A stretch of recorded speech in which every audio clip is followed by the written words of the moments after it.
జనాభా లెక్కల గురించి మనకు తెలుసు. మరి అడవుల్లో ఉండే పులుల లెక్క గురించి తెలుసా? వాటిని ఎలా లెక్కిస్తారు?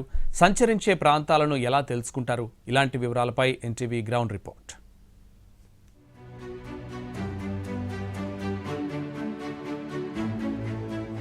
అమ్రాబాద్ టైగర్ రిజర్వ్లో పులుల కౌంటింగ్ కొనసాగుతోంది. అసలు పులులను ఏ విధంగా కౌంట్ చేస్తారు, వాడే సాంకేతిక పరిజ్ఞానం ఏంటి, ఖచ్చితమైనటువంటి సంఖ్యను ఏ విధంగా తెలుసుకోగలుగుతారు వంటి విషయాలను ఎన్టీవీ గ్రౌండ్ రిపోర్ట్లో చూద్దాం.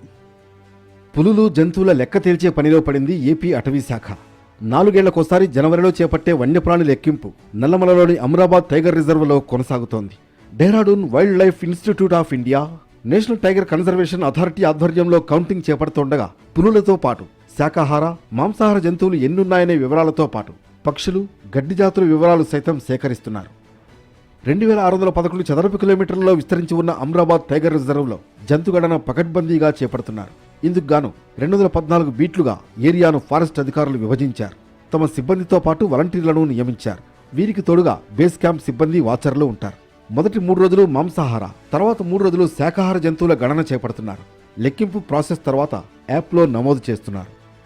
ఈ పెద్ద పులుల గణనలో భాగంగా మేము రోజు వాక్ చేస్తూ ఆ ప్రాంతంలో పెద్ద పులి తిరిగిన మూమెంట్స్ని కూడా మేము గుర్తించడం జరుగుతుంది.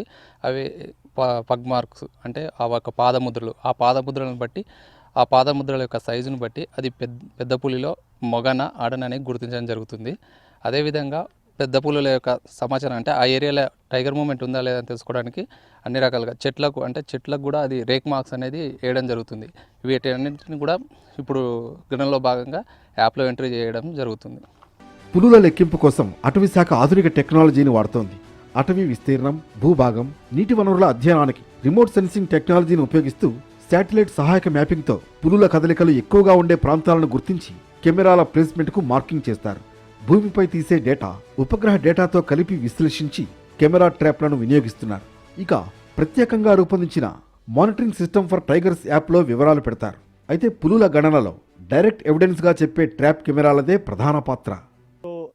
మన tiger estimation is all the purpose, ఎందుకంటే to count the number of tigers and to make their population more and more, so that మనకి ప్రతి ఇయర్ ఒక కౌంట్ వస్తే, so that we can make more actions survival తీసుకొని, so they will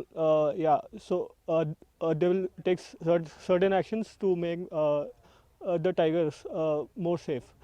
So my part as a volunteer, so yesterday మేము different trials కి వెళ్ళాము. So and yesterday we saw a tiger today morning. So it was almost మాకు ఒక 50 meters దూరంలో ఉండే tiger. And so tiger చూసినప్పుడు we shouldn't run, మనము ఒకటే దగ్గర నించొని ఆ టైగర్ని ఏం హార్మ్ చేయమంటే ఆ టైగర్ వెళ్ళిపోయింది ఈరోజు morning. So that's how we do the tiger counting. So ఇక్కడ we were staying in the base camp and facilities అన్ని చాలా బాగా అరేంజ్ చేస్తారు ఫారెస్ట్ డిపార్ట్మెంట్. అమ్రాబాద్ టైగర్ రిజర్వ్లో 4 రేంజ్లను 4 బ్లాకులుగా విభజించి 1150 లొకేషన్లలో 2000కు పైగా ట్రాప్ కెమెరాలను ఒకదానికొకటి ఆపోజిట్ డైరెక్షన్లో బిగించి వీటి ద్వారా జంతువుల కదలికలను గుర్తించి లెక్కిస్తున్నారు. పులుల గణనలో కీలకమైనటువంటి పాత్ర ఈ ట్రాప్ కెమెరాలదని చెప్పవచ్చు. ఈ ట్రాప్ కెమెరాలు ప్రధానంగా ఎక్కడైతే పులులు సంచరిస్తాయో ఆ ప్రాంతంలో చెట్లకి మోకాల లోతు ఎత్తులో దీన్ని ఏర్పాటు చేస్తారు. ఈ ఎదురుగా ఏదైనా జంతువు పోయినప్పుడు దీనికి ఉన్నటువంటి ఆటోమేటిక్ ఫ్లాష్ ఆన్ కావడంతో పాటు లోపల ఉండేటువంటి సెన్సారు దానికి సంబంధించినటువంటి ఛాయాచిత్రాన్ని క్యాప్చర్ చేస్తుంది. దీని ద్వారా పులుల గణనకి చాలా అనుకూలమైనటువంటి సమాచారం దొరుకుతుందని అధికారులు చెప్తున్నారు. ఈ గణనలో కీలకమైనటువంటి పాత్ర ఈ ట్రాప్ కెమెరాలదని అని చెప్పవచ్చు. ఇక 1000 చదరపు కిలోమీటర్లో విస్తరించి ఉన్న నల్లమలలో పులుల్ని నేరుగా లెక్కించడం సాధ్యం కాదు. ఇందుకోసం అటవీ సిబ్బంది, వాలంటీర్లు అడవిలో ప్రత్యేకంగా ట్రాన్సెక్ట్ లైన్లు ఏర్పాటు చేసుకుని పాదముద్రలు, గోర్ల గుర్తులు నమోదు చేస్తున్నారు. వీటితో పాటు ఇతర మాంసాహార, శాకాహార జంతువుల సాంద్రతను అంచనా వేస్తున్నారు. ముఖ్యంగా పెద్ద పులులపై ఉన్న చారల ఆధారంగా ఎన్నున్నాయనేది లెక్కిస్తారు. భారతదేశంలో 6వ అతిపెద్ద టైగర్ రిజర్వ్ అయిన అమ్రాబాద్ టైగర్ రిజర్వ్ జోన్లో పులుల గణన కొనసాగుతుంది. ఈ పులుల గణన ఏ విధంగా కొనసాగుతుంది, ఏ రకమైనటువంటి సాంకేతిక పరిజ్ఞానాన్ని ఉపయోగిస్తున్నారో మనతో మాట్లాడడానికి ఎఫ్డి సునీల్ ఉన్నారు. సార్, ఏంటి, ఎలా సాగుతుంది పులుల గణన అమ్రాబాద్ టైగర్ రిజర్వ్ పరిధిలో? ఎంతమంది సిబ్బందితో, ఎన్ని గ్రిడ్లలో ఈ గణన చేపట్టారు? మన దగ్గర 253 బీట్స్ ఉన్నాయి. దీంట్లో మేజర్గా మనం ఇప్పుడు 231 బీట్స్లో ఈ పులి గణనని తీసుకుంటున్నాం. దీనికి మనం ఆల్ ఇండియా టైగర్ ఎస్టిమేషన్ 2026 ఫేజ్ని అంటే గుర్తిస్తున్నాం. దీన్ని పూర్తి భారతదేశంలోనే ఒక్క టైంలోనే చేసే ఒక పులి గురించి గణన. సో దీంట్లో మన ప్లేస్ సంబంధించింది అయితే ఈ గణనకి 130 మంది రెగ్యులర్ స్టాఫ్, 200 మంది దాకా అవుట్సోర్సింగ్ స్టాఫ్ ఉన్నారు. దాని తోడుగా మనకి 170 మంది వాలంటీర్స్గా అడిషనల్గా వచ్చారు.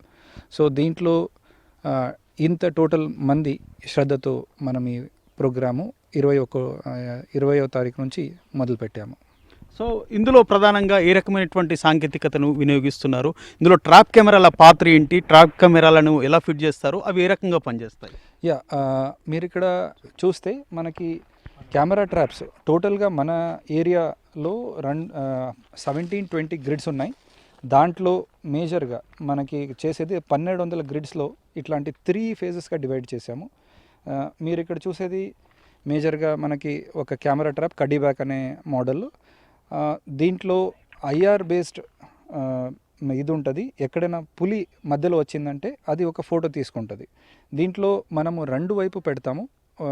ఎందుకంటే ఒక పులిది 2 వైపు ఫ్లాప్స్ ఉంటేనే ప్రాపర్గా అది ఎలాంటిది అంటే డిఫరెంట్ పులినా అదే సేమ్ పులినా అనే డిఫరెన్షియేషన్కి మనకి యూజ్ ఉంటుంది. ఈ పులి గణనలో మనకి కెమెరా ట్రేప్ అనేది చాలా ఇంపార్టెంట్ భాగస్వామ్యం వహిస్తుంది. బికాస్ దీంట్లో నంబర్ ఆఫ్ టైగర్స్ అనేది మనం క్లియర్గా అంచనా వేయచ్చు.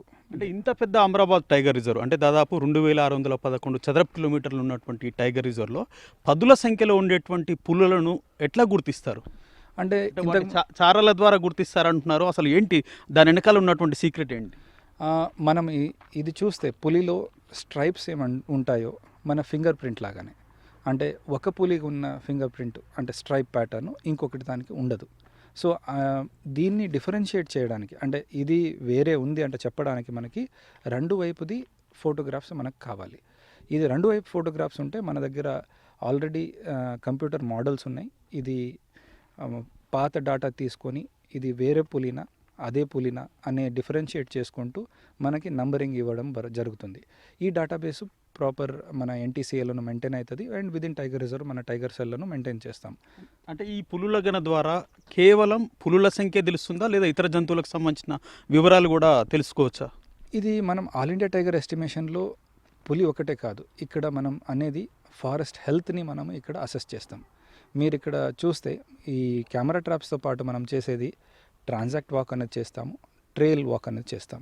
ట్రాన్సాక్ట్ వాక్లో మనం చూస్తే మెయిన్లీ శాకాహారి జంతువుల్ని అసెస్ చేస్తాం. అంటే ఇప్పుడు పులి ఉండాలి, చిరుత పులి ఉండాలి, మనకి ధోల్ అంటే వైల్డ్ డాగ్ ఉండాలి అంటే మనకి దానికి తదుపరి శాకాహారి జంతువు ఉండాలి దాన్ని తినే. అండ్ శాకాహారి జంతువు కొరకు మన ఏరియాలో గడ్డి కానీ దాన్ని తినే పదార్థము మన అడవిలో ఉండాలి. సో దాని కొరకు ఫారెస్ట్ హెల్త్ కొరకు మనం వెజిటేషన్ అనాలిసిస్ చేస్తాం. దాంతోపాటు హర్బివోర్ అనాలిసిస్ చేస్తాం. ఎన్ని ఉన్నాయి మన క్యారింగ్ కెపాసిటీ, దాంతో ఎన్ని పులిలు ఈ మన ఏరియా సపోర్ట్ చేయగలుగుతుంది అన్నదాన్ని దీంట్లో అసెస్మెంట్ జరుగుతుంది. సో ఇది హోలిస్టిక్గా మనము ఒక టైగర్ రిజర్వ్ హెల్త్ అనేది అసెస్ అయిపడుతుంది ఈ మన టైగర్ ఎస్టిమేషన్లో. ఓకే, మొత్తానికి మీ దీనికి సంబంధించిన గణన ఎప్పటివరకు పూర్తవుతుంది? ఎన్టీఎస్సీఏకి ఎప్పటివరకు మీరు నివేదిక ఇస్తున్నారు? అసలు ఏంటి ఫైనల్గా మీరు ఎప్పటి నుంచి దీనికి సంబంధించిన పూర్తి డేటా అందుబాటులో ఉండబోతుంది? మనము ఈ మెయిన్ ట్రైల్ ట్రాన్సాక్ట్ వాక్ అనేది ఇంకొక వారంలో కంప్లీట్ అయిపోతుంది. ఇది అప్లోడ్ చేసి మనము 1 మంత్లోనే ఎన్టీసీఏకి అంటే డబ్ల్యూఐ మనకి ఇది ఇంటర్మీడియరీ అన్ని డేటాని కలెక్ట్ చేస్తుంటుంది ఎన్టీసీఏ తరఫున. వాళ్ళకి మనము క్లౌడ్లో కానీ హార్డ్ డ్రైవ్స్లో పంపుతాము. ఈ డేటా అంటే ఇది అపార్ట్ ఫ్రమ్ దిస్ మనకి ఇప్పుడు కెమెరా ట్రాప్ డేటా ఉంది. ఇది 3 ఫేజెస్లో జరిగిపోతుంది. అంటే ఒక్క కెమెరా ట్రాప్ని మనము ఒక ప్లేస్లో మినిమం 30 days దాకా పెడతాం. ఆ 30 daysది బికాజ్ ఇప్పుడు చాలా ఏరియా ఉంది కాబట్టి 3 సైకిల్స్గా డివైడ్ చేసాము. అది 3 నెలల దాకా మనకి స్ప్రెడ్ అవుతుంది. 3 నెలల ప్లస్ ఒక 20 రోజు అనుకోండి. అంటే మళ్ళీ కెమెరాస్ తీసి ఇంకొక ప్లేస్కి పెట్టాలి కాబట్టి ఆ ఉన్న డేటాని తీయాలి కాబట్టి మనకు కొంచెం టైం పడుతుంది. దాదాపు ఇది అన్నీ మన పరిశ్రమ మనం జూలై నెల దాకా కంప్లీట్ డబ్ల్యూఐకి ఇచ్చేస్తాము. సో ప్రాబ్లీ ఈ ఇయర్ ఎండ్ లోపలనే వాళ్ళు ఇదన్నీ అనాలిసిస్ చేసి అంటే దేశవ్యాప్తంగా వచ్చిన డేటాని ఇప్పుడు ఏమవుతుంది, పక్క ఉన్న టైగర్ రిజర్వ్లో సేమ్ పులి వచ్చింది, ఇది ఎక్కడ మనం ప్లేస్ చేయాలి, ఇట్లా అన్నీ వాళ్ళు వర్కౌట్ చేస్తారు. దాన్ని బట్టి ఈ హోల్ కంట్రీకనే అప్పుడు ఒక అంచనా అనేది వస్తుంది. ఇది not only tiger, leopard population ఉండొచ్చు, herbivore population and other major mega herbivores అనేది మనం దీంట్లో అసెస్ చేస్తాము. దీంతో పాటు మనకి స్పెషల్గా వల్చర్స్ లేదా రేర్ అండ్ ఎండేంజర్డ్ బర్డ్స్ గురించను ఈ గణనలో మనము దృష్టి పెడుతున్నాం. సో మొత్తం మీద అమ్రాబాద్ టైగర్ రిజర్వ్లో కొనసాగుతున్నటువంటి పులుల గణన ద్వారా పులుల లెక్కింపు పూర్తయితే ఖచ్చితమైనటువంటి సంఖ్యతో పాటు అమ్రాబాద్ టైగర్ రిజర్వ్ పరిధిలో ఇంకా ఉన్నటువంటి ఇతర జంతువుల వివరాలు, గడ్డి జాతుల వివరాలు, పక్షుల వివరాలు సైతం రికార్డ్ అయ్యే అవకాశం ఉంది. దాంతోపాటు జూలై నెల వరకు దీనికి సంబంధించినటువంటి డాటాను పూర్తి స్థాయిలో అందుబాటులో ఉంచేలా చర్యలు చేపడుతున్నామని చెప్పేసి ఎఫ్డి సునీల్ పేర్కొంటున్నారు. గతేడాది కౌంటింగ్ ఆధారంగా అమ్రాబాద్ టైగర్ రిజర్వ్లో 36 పెద్ద పులులు, 2 పులికూనలు ఉన్నట్లు తేలింది. ఇందులో 13 మగవి, 20 ఆడవి. మరో 3ంటికి లింగ నిర్ధారణ కాలేదు. వందల సంఖ్యలో చిరుతలు, ఎలుగుబంట్లు, వేల సంఖ్యలో తోడేళ్లు, జింకలు, నక్కలు, రేసుకుక్కలు, కొండగొర్రెలు, చుక్కల దుప్పులు, కనుసులు, కుందేళ్లు, మూషిక జింకలు, అడవి పందులు ఉన్నట్లు తేలింది. ఇప్పుడు వీటి సంఖ్య మరింత పెరిగే అవకాశం ఉందని చెబుతున్నారు. ఏదైతే ఎన్టీసీఐ గైడ్లైన్స్ ప్రకారం మొత్తం టైగర్ రిజర్వ్లో ఎవ్రీ 2 కిలోమీటర్స్కి ఒక గ్రిడ్ వేసుకొని ఎవ్రీ గ్రిడ్ని కవర్ చేస్తూ మెయిన్గా వాటర్ బాడీస్, ట్రయల్ పాత్, ఏవైతే టైగర్ రెగ్యులర్గా తిరిగే మూమెంట్స్ని మేము రెగ్యులర్ కదలికల్ని నోట్ చేసుకుంటూ దానిలో భాగంగా కొన్ని ఏరియాలను ఏర్పాటు చేసుకుంటూ ఆ ఏరియాలలో ఈ కెమెరాస్ని ఏర్పాటు చేసాం. దీనిలో భాగంగా ముందు ఎవ్రీ కెమెరాకి ఒక ఐటీ ఇచ్చి పర్టికులర్ కెమెరాకి ఆ లొకేషన్లో కెమెరా పెట్టే విధంగా స్టాఫ్కి ఇన్స్ట్రక్షన్స్ ఇస్తాం. దానిలో భాగంగా కెమెరాకి దాంట్లో బ్యాటరీస్ వేసి దాన్ని date time including everything mention చేస్తూ ఈ లొకేషన్ కూడా ఒక పర్టికులర్ నంబర్ ఇచ్చి ఇక్కడ ఫిక్స్ చేసాం. ఫిక్స్ చేసిన తర్వాత ఒక 30 days తర్వాత దాన్ని తీసుకెళ్ళి ఎన్టీసీఐ గైడ్లైన్స్ ప్రకారం డబ్ల్యూఐ వాళ్ళకు నివేదిక ఇచ్చేస్తాం. ఏవైతే పులి అనేది మన మోకాళ్ళ వరకు చూసుకొని అదే ఎత్తులో ఒక అవసరమైతే మేము ఒక చిన్న పిల్లల పాక్కుంటూ వెళ్తూ అందులో మళ్ళీ రీచెక్ చేసుకుంటాం. రీచెక్ చేసిన తర్వాత ఓకే ఉందనుకుంటే ఆ ఏరియాలో ఫిక్స్ చేస్తాం. అక్కడ ఉన్న ముఖ్యంగా గడ్డి కానీ ఆకులు కానీ ఏమైనా ఉన్నా అని ముందే తీసేస్తాం. ఎందుకంటే మన ఈ కెమెరాస్ సెన్సార్స్ ఉంటాయి. జంతువు మూవ్ అవుతున్న కొద్దీ సెన్సార్ దాని ప్రకారం వస్తుంది. ఒకవేళ ఎక్కువ అయితే బ్యాటరీ వేస్ట్ అవుతుందని చెప్పి ఈ ఏరియాని మొత్తాన్ని ముందుగా కొంచెం క్లీన్ చేసుకొని ఓన్లీ అడవి జంతువులు వెళ్ళేటప్పుడే సెన్స్ చేసే విధంగా కెమెరాలను ఫిట్ చేస్తాం. మన మోకాళ్ళ ఎత్తు వరకు పెడతాం. ఇదిలా ఉంటే అడవి జంతువులను లెక్కించడం సాహసంతో కూడినది. అవి నివసించే ప్రదేశాలకు వెళ్ళాలి. కదలికలు, అవశేషాలు, పాదముద్రలు, మలమూత్రాలు, వెంట్రుకలు సేకరించాలి. ఇవన్నీ వన్యప్రాణి శిక్షణ పొందిన వారు మాత్రమే చేయగలరు. ప్రస్తుత సర్వేలో మిగిలిన వారు కూడా స్వచ్ఛందంగా పాల్గొనేందుకు అటవీ శాఖ అవకాశం కల్పించింది. ఇందుకు గత నవంబర్లో ఆన్లైన్లో అప్లికేషన్లు తీసుకుని 160 మందిని అమ్రాబాద్ టైగర్ రిజర్వ్లో కౌంటింగ్కు వాలంటీర్లుగా సెలెక్ట్ చేసింది. మొత్తం మీద సాంకేతిక పరిజ్ఞానం, శాటిలైట్ వినియోగం, సిబ్బంది, వాలంటీర్ల సహకారంతో అమ్రాబాద్ టైగర్ రిజర్వ్లో పులుల లెక్కతో పాటు ఇతర జంతువుల లెక్క తేల్చే పనిలో పడ్డారు అధికారులు. Wildlife institute of India, national tiger conservation అథారిటీలు శాస్త్రీయ పద్ధతిలో యాప్లో సేకరించిన డేటాను క్రోడీకరించి దేశవ్యాప్తంగా ఉన్న పులుల లెక్కలతో పాటు అమ్రాబాద్ టైగర్ రిజర్వ్ పులులు, జంతువుల లెక్కలను వెల్లడించనున్నారు. మొత్తం మీద ఎన్టీసీఏ గైడ్లైన్స్ ప్రకారము అమ్రాబాద్ టైగర్ రిజర్వ్ ఫారెస్ట్లో 7 రోజుల పాటు పులుల గణన కొనసాగుతుంది. ఈ గణన ద్వారా అమ్రాబాద్ టైగర్ రిజర్వ్ పరిధిలో ఎన్ని పులులు ఉన్నాయో ఖచ్చితమైనటువంటి డాటాను సేకరించే అవకాశం ఉంది. దీంతో పాటు ఇతర జంతువుల వివరాలు, గడ్డి జాతుల వివరాలు, పక్షుల వివరాలు సైతము వెల్లడవుతాయి ఈ గణన ద్వారా అని చెప్పేసి అధికారులు పేర్కొంటున్నారు. ప్రతి 4 ఏళ్లకు ఒకసారి ఈ గణన చేపడతాము. దీని ద్వారా పులుల సంఖ్య తెలుసుకోవడంతో పాటు వాటి అభివృద్ధికి ఇంకా ఏం చర్యలు చేపట్టాలో ఎన్టీసీఏ గైడ్లైన్స్ ఇస్తుందని చెప్పేసి అధికారులు చెప్తున్నారు. వీడియో జర్నలిస్ట్ సందీప్తో హైమాద్, ఎన్టీవీ, నల్లమల నుంచి.